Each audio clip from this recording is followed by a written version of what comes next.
What is kernel? A kernel is a core part of computer's operating system. It is a software that connects the apps that you use with the hardware within your device. So what exactly is it? Let us understand this by taking a very small example in our day-to-day life. Now imagine you are at a restaurant and you have placed an order.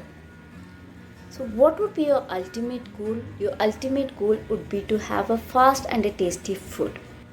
Behind the scenes, the kitchen manager makes sure that everything runs smoothly, assigning the chefs, managing ingredients and keeping things organized.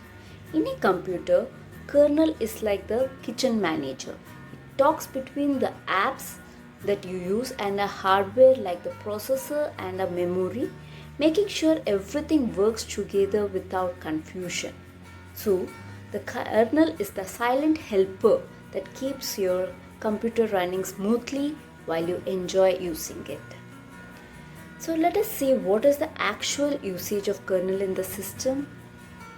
It helps in managing the processor, like it decides which apps get to use the processor and for how long.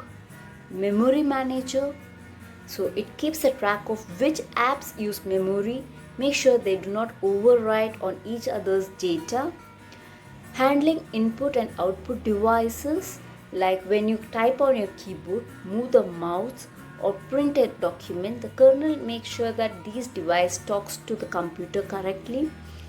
File system management, it organizes your files and folders, making sure data is saved and retrieved quickly. Security and permission. So kernel protects your system by controlling what each app can do and cannot do. So preventing the harmful programs from damaging your files.